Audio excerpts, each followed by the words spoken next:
All right, our next choke is with the lapel. It's a lapel choke. Once again, we're going to be using the bottom of the lapel. So we're going to start in a closed guard position. Just like some of the others, I want to kind of work this lapel free. I want to get this lapel free, and I can go all the way out on the end on this one. This is perfectly fine. I don't have to leave any extra fabric or anything for this one.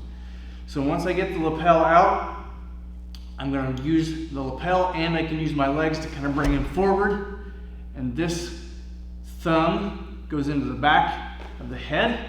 So now if he tries to posture up, right, I've got a nice good feed with this grip here to keep him postured down, and I can use my legs to keep dragging him forward at the same time, okay?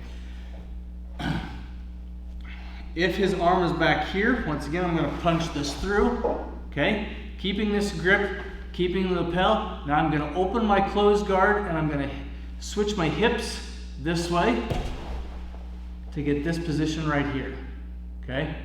Once I get this position here, now it's just a matter of feeding this lapel underneath his chin. What's really nice is a lot of guys will try to drive into you from this position. So as he's driving, and if he looks up at all, right, I'm going to feed this under the chin as much as possible, okay?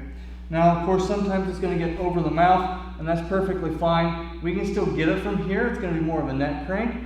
Or I can use this opposite hand to come in here and kind of pop this down so it gets underneath the jawline so we can get the tap here. Now with this one, what's nice is if they don't tap here, if this is not tight enough, okay, I can go ahead and open the guard all the way up, and I'm just going to keep wrenching this over. Just keep going with it. He goes with it, he goes with it. And we come up right into side control. And I've still got the grip on the choke up underneath. So now I've got a nice side control, and I can get it from there as well. Main thing with this one is I don't want the head to pop out. If the head pops out, then I've lost the choke completely.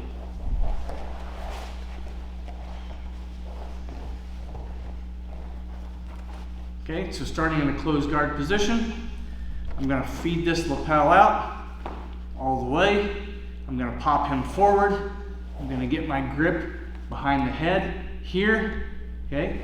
I'm going to wrench or pop my hips out and push this through, okay? Getting off to the side. I'm not letting go of either one of these grips at this point. So if he comes into me and I have to re-guard, now I'm still sitting in the same position. I haven't lost anything, and I can go right back to it again, okay?